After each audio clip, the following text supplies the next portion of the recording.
नमस्कार दीपा स्टार्लिंग चैनेले आपनादेर सबाइके स्वागत। आज के आमी बानाबो कैप्सिकामेर एकटी रेसिपि। असाधारण लागे खेते भात बा रुटिर साथे। कैप्सिकाम फेब्रुआरी मार्च मासे बाजारे प्रचुर परिमाणे ओठे और खूबই सस्ता हय।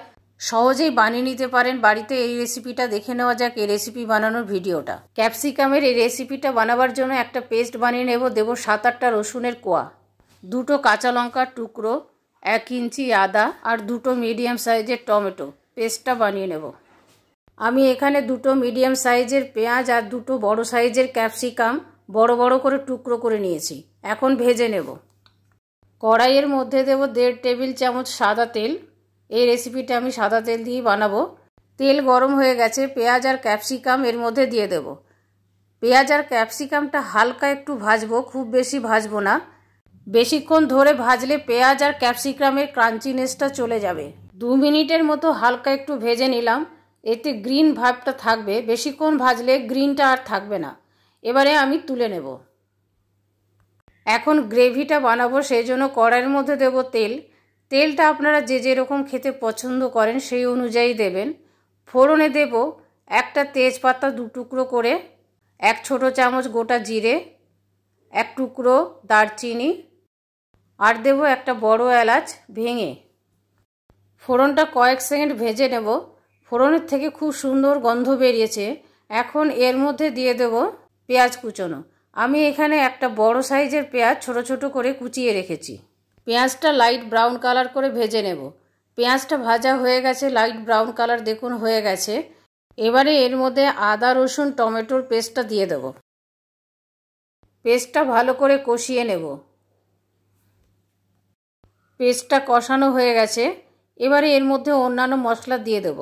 গ্যাসের ফ্লেম সিম করে দিয়েছি। দেব 1/2 ছোট চামচ ধনে গুঁড়ো, 1/2 ছোট চামচ জিরে গুঁড়ো, পরিমাণ মতো হলুদ আর 1/2 ছোট চামচ গরম মশলা গুঁড়ো।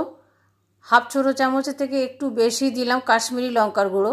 কাশ্মীরি লঙ্কার গুঁড়োটা কালারের জন্য দেওয়া হয়, না চাইলে নাও দিতে পারেন। 3 টেবিল চামচ দই নিয়েছি, ভালো করে ফেটিয়ে এর মধ্যে দিয়ে দেব। একটু জল দিয়ে সমস্ত মশলা একসাথে ভালো করে মিশিয়ে নেব। গ্যাসের ফ্লেমটা আমি সিম করেই রেখেছি। অনেক সময় বেশি গরমের মধ্যে দই দিলে দইটা কেটে যায়, সেজন্য আমি গ্যাসের ফ্লেমটা সিম করে দইটা দিলাম। সব কিছু মেশানোর পর ঢাকা দিয়ে দেব মশলাটা ভালো করে কষাবার জন্য। মিনিট 3 পরে ঢাকাটা খুলব। তেলটা দেখুন ওপরে ভেসে উঠেছে। মশলাটা খুব সুন্দর কষানো হয়ে গেছে। এইভাবে মশলা যদি কষানো হয় তরকারি আলাদা স্বাদ হয়। একটু নেড়ে নেব যাতে তলায় না লেগে যায়। এই সময় দিয়ে দেব স্বাদ মতো নুন আর দেব 1 ছোট চামচ চিনি। এখানে টক দই আর টমেটো আছে, টেস্টের ব্যালেন্সের জন্য চিনিটা দিলাম। আর দিলাম কিছু মটরশুঁটি। মটরশুঁটিটা না চাইলে নাও দিতে পারেন। সব কিছু একসাথে ভালো করে মিশিয়ে নেব। আমি দেব এর মধ্যে 1/2 কাপ জল।